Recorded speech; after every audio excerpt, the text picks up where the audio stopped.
Very good afternoon, good morning. Welcome to HYCM's workshop with myself, Giles Coghlan, consulting on behalf of HYCM Group. I hope everybody's well. Looking forward to this session. Got a lot of good information to share. Good to see you here, Laritza, Eamon, Eddie, Farhad, Gabriel, Selva. Good to see some very familiar names and faces here today. Thank you all very much for joining me. Of course, it's our massive week. We have the Federal Reserve meeting, the ECB meeting, the Bank of Japan meeting, and we have the core PCE print coming up as well. Now, just before we get going, don't forget, as we talk about different entries, exits, different instruments, this is all from an educational perspective. It's as though you're looking over my shoulder, seeing how I go about making trading decisions. I'm not, this is not an invitation to trade or trading advice. This is an educational workshop that takes place. With this week, we do have some very interesting central bank meetings coming up with significant potential for volatility. So although I will definitely be looking at the core PCE print for Friday, that's a particular event that I'm focusing in on. We'll be looking at that. But because it's such an important week, upon reflection, I think I want to cover the Fed meeting, the ECB meeting, and the Bank of Japan meeting, because actually there's chances for volatility from all of those, really. So they're definitely worth us covering this week. So don't forget, if you have any questions as we go along, just use the chat function or the question function, ideally the chat, and I can answer questions, hopefully as we're going along, or if not as we're going along at the end of the workshop. So without further ado, let's get stuck in. If you just let me know my screen and voice are coming through okay, that's always reassuring to know what's going on. If you just type a message in the chat box and say that screen and voice is all right, that always gives me reassurance that everything's okay. I think everything's okay my end. Oh, hang on, that is the wrong screen.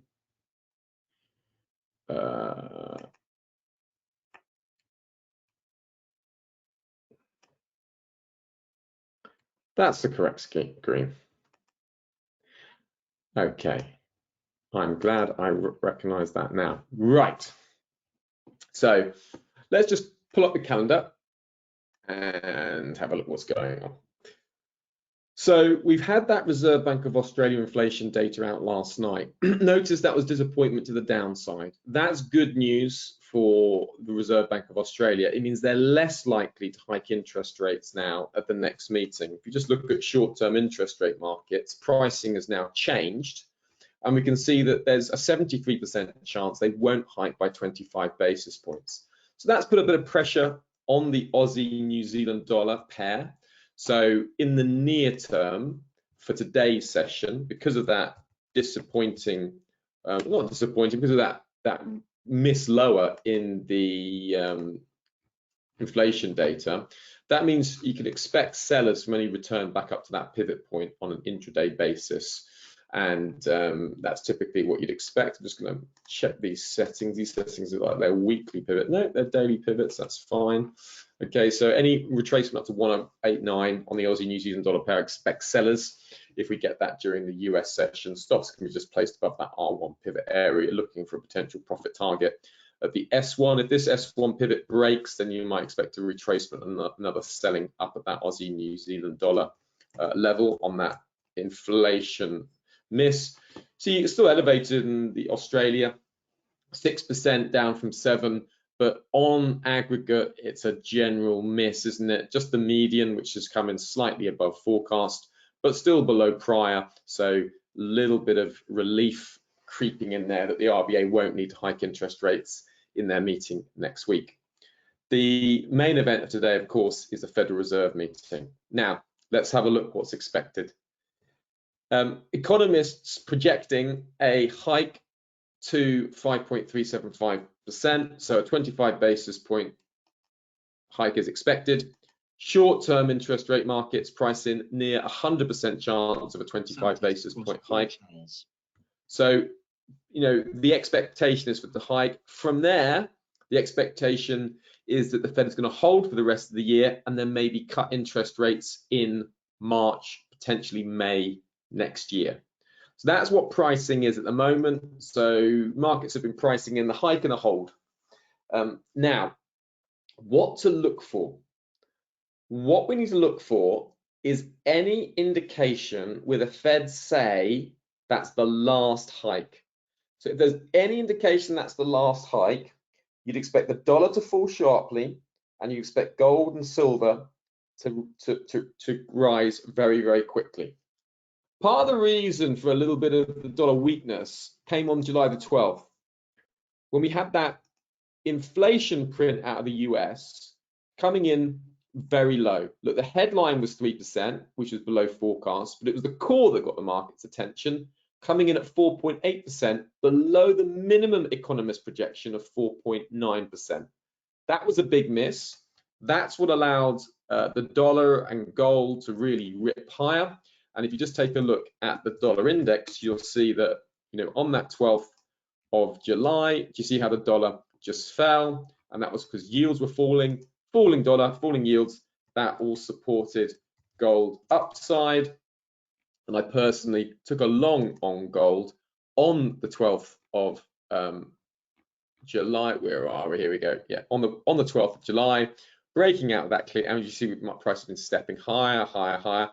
A little bit of a potential move lower, trying to drop lower, but now right in the middle and up towards those recent highs as the participants try to guess what the Fed's going to do next.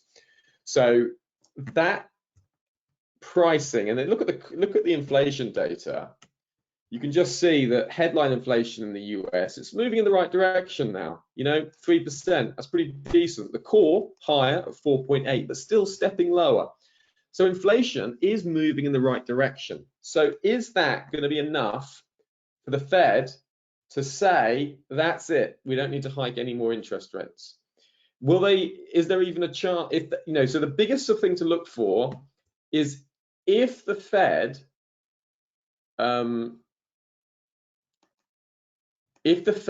don't hike interest rates, right? Let's have a look here. If they don't hike interest rates at all and keep it on hold, all this market pricing has to get priced out. So in that instance, if they didn't hike interest rates at all, that would be a great opportunity for gold and silver longs at market. And you'd expect the dollar to fall. You expect tech stocks to increase. So particularly the NASDAQ, you expect that to boost higher. And you'd expect euro US dollar to soar higher. So first thing to look for, best opportunity would be no rate hike. Another opportunity would be if they hike by 25 basis points, but signal that's all there is to do. There's no more rate hikes to come. If they hike by 50 basis points, that would be a hawkish surprise. But if they hike by 50 basis points, but then say, that's it, we're done, we could see that move reverse. So the forward guidance is going to be the most important thing. And you can see that the short-term expectations are outlined here. Okay, that's really what markets are expecting. The Fed's last communication in the dot plot from June was that they are expecting to still hike interest rates twice this year. Okay, so that's kind of the last sort of communication we've had from the Federal Reserve. Whether they do that or not does remain to be seen. But just watch out for that communicating. If they communicate one hike and then data dependence, now that's what I think they're going to do. I think they're going to communicate the one hike, talk about the inflation pressure, maybe talk about a bit of, relief that the last CPI print was a bit lower, but then stress data dependence. Then what that means is the core PCE print on Friday becomes absolutely crucial. For me, this is the best event of the week. This is the Fed's preferred measure of inflation, has been since about 2012. And if you see, look, it's expected to fall to 4.2 from 4.6. The headline from 3.8 to 2.9. So if you look at that, and you look at the PCE print, let's see if we can find that.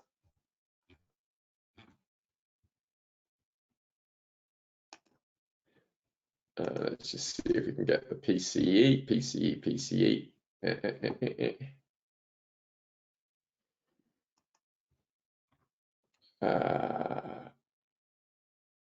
Here we go. You got the core. It's expected to drop down from 4.6 to 4.2. Okay, so that would be one of the lowest readings in, since July 2022 for sure. Lowest readings since about 2021. So just to be aware of that, that's what we're expecting to see according to economists' projections. But look at this. You see how that core, the lowest, is 0.2%. I'm really fascinated about that. That sounds like an outlier to me. That's one economist maybe, or two economists who are predicting a very low print. If we see a PCE print that comes in, say, below about 3.8, right? And we get the year-on-year data coming in below 2.4, okay? So if we get that and we get an on-aggregate miss, I'd expect gold upside, silver upside, dollar weakness, stock upside. My preferred instrument personally would be gold longs. Now, remember, the market can always surprise, but that would make sense because if the inflation battle is being won, then the Fed needs to do less aggressive interest rates are needed. Now, the other events to also look at is on Thursday. Of course, we have the ECB meeting at 1:15. Now, if you look at this week, on Monday, we had some very weak PMI prints out of Europe. Do you see? Look at all those misses to the downside. Now, this will be a worry to the ECB because, listen, if you want to crush an economy, all you have to do is keep hiking interest rates, right? And eventually, demand will dry up because borrowing rates will get higher, no one will invest. Spending will be hit because consumers won't have any spare money. All of it will be taken up on debt repayments. So high interest rates can crush growth. But of course, high interest rates are needed to crush soaring inflation. So the one thing that will stop the ECB hiking interest rates is if growth starts to worryingly slow down. Now, at the moment, the ECB are expected to hike nearly 100% chance that they're going to be hiked by 25 basis points. And then they're seeing it holding for the foreseeable future. Christine Lagarde, in the run-up to the meeting, said that, yes, we're going to hike rates in July. It's expected. But beyond July is a lot more uncertain. ECB's not, who tends to be very hawkish, kind of indicated that, this could be the last interest rate hike. It's a bit of an open question about a September interest rate hike. So if a hawk is turning more cautious, then it's likely that the ECB as a whole will turn more hawkish. So what will be the surprise? The surprise would be if the ECB hike and then indicate higher interest rates to come. So if they hike by 25 basis points and said, okay, we're also expecting to hike interest rates in September, then you'd expect euro-pound upside, okay? Now, the best opportunity would probably come if they decide not to hike at all. Say they don't hike at all, you can see that the 25 basis points is priced in. That would have to come out of the market. And then we expect euro-US dollar downside, okay? So they're the two opportunities that I can see for the ECB. But the ECB, I think, is nearing an inflection point. Make sure, if you are not already, that you are following along HYCM's blog under the Central Bank Watch section. I often put up decent data about what's coming up. You can see here I talk about the ECB rate decision. Go back through and have a look at that if you would like some information on that. But don't miss that information. It's really, really helpful. Oh, just before I move off from gold, I just wanted to show you something for gold. Like over the last 10 years, when the Federal Reserve has hiked interest rates, gold has gained out of the event over 60% of the time, right? Over 55% of the time, rather, for an average return of 0.59%. And if you look at the day before, from the day before to 6 days after, you can see it's over 60%. So gold has a tendency to gain out of a Federal Reserve meeting, even when they hike interest rates. And you can see here, look, when they hike, you can see that in the prior days, gold tends to fall. Look at that, nearly all the time. And that's a buy the rumor, sell the fact, or sell the rumor, buy the fact response. You can see that very clearly. Look at that, very helpful information to see there. So finally, the other big event to look at, and gosh, very crucial, is the Bank of Japan. Okay, now the Bank of Japan, take a look at these bond yields. You'll see what I mean. Do you see these bond yields? US 3.9, bonds 2.4, Canadian bonds 3.4, New Zealand bonds 4.7, UK gilts 4.2. But look at the Japanese bond. Look at the yield at that. It's stuck at 0.446. Why? Because the Bank of Japan buy Japanese bonds whenever they approach the top end of this yield curve. So yield curve control is when you see the yield moving up towards 0.5%. A rising yield means a bond's being sold. So as soon as bonds are being sold and the yield gets to 0.5, the Bank of Japan steps in and buys unlimited amounts. They buy, and they won't stop buying. They will defend that level because they do not, at the moment, recognize inflation as a problem.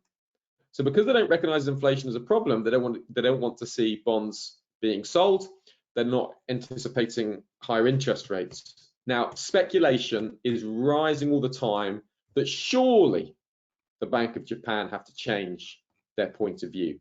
Surely they can't maintain that inflation isn't a problem yet in Japan. Headline Japanese inflation, 3.3%. The supercore is now above 4.2%, right? Yes, PPI prices have fallen, which tends to track inflation. So there is a chance that the Bank of Japan don't tweak their yield curve control policy. The best opportunity will come if they tweak their yield curve control policy and or hike interest rates. Look at the moment, Bank of Japan interest rates are negative in terms of short-term interest rate expectations. We can see very clearly that short-term interest rates are not expecting an interest rate hike anytime this year from the Bank of Japan, and it's 90% chance seeing that they keep on hold, and a 9% chance seeing that they actually cut interest rates even further, right? So that's the best opportunity. What will the best opportunity be? It will be if the Bank of Japan surprise markets and alter their yield curve control policy, and they maybe hike interest rates. Now, the meeting is a bit of a rolling start for the Bank of Japan meeting. It sort of starts to trickle out from about 3:30 a.m. So just to be aware of that coming in overnight Friday morning. But a good currency pair that I quite like for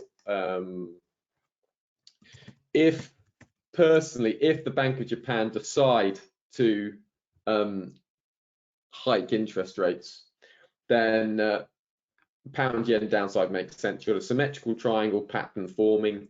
A break of that level, looking for a move down to 175, makes a lot of sense to me in the pound yen pair for sure.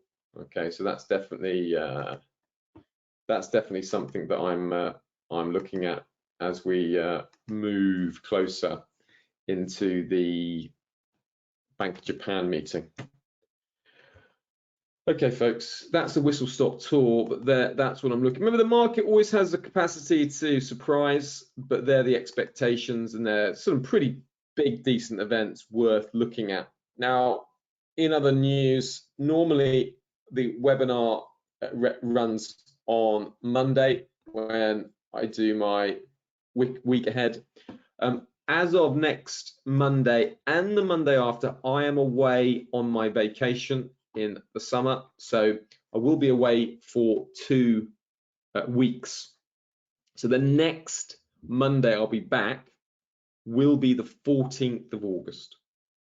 So I do hope you have a very good summer. Thank you all very much for attending this webinar. I've got some great names here today. Good to see you, Suneth, Marco, Charles, good to have you back. Eddie, Eamon, Selva, been very regular over the years. Gavrel, David, maybe your first time here, Alaritza. Thank you all very much for attending. Yeah, thank you, Gavrel. Yes, Eamon says, is it correct that the equity markets are quiet in the summer? Yes, they're very quiet, Eamon.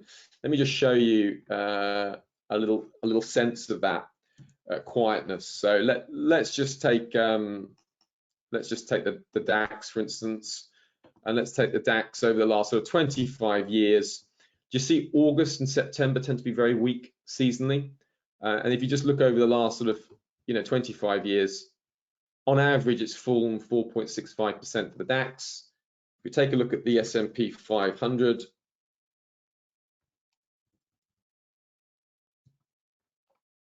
you'll see as well, tends to be flat to sideways during the summer. You see very, very average 2.54% falls. Let's have a little look at the NASDAQ as well. Again, average return 2.23%. Tend to see like August flattish, September the weakest month of the year. Okay, so what you want to think of, Eamon, is basically stocks become very weak around this time of the year. And generally speaking, what you see in most stocks is this pattern: falls pick up around the end of October. So there's an old saying in the markets in Wall Street that goes, sell in May and go away. And so what some big fund managers' basic rule of thumb is you close your equity positions out at the end of May, right? Then you come back and you are active again around the end of October, right? So around Halloween. So you'll see over and over again that you'll see that pattern being repeated, right? So drop and then picks up into the end of the year, okay? You just see it over and over again. The Dow, right, drops in the summer, picks up into the end of the year. Okay, so basically, once you've seen that, Eamon, you can't unsee it, if you know what I mean. Okay, folks, thank you very much, Marco. Yeah, I'm looking forward to my holidays, and I hope you all have a great time. Don't forget, August the 14th, do come back. We'll be banging back at the markets. Got some great opportunities ahead this week, so definitely a lot of things to look at. I've just a little move in the yen, just going to see if that was anything significant.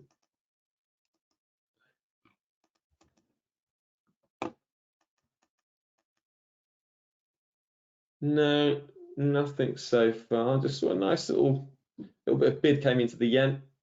Maybe a bit of speculation ahead of the Bank of Japan meeting. Anyway. Okay, folks, take care, and I wish you all a very good afternoon. Thanks, everyone. Goodbye.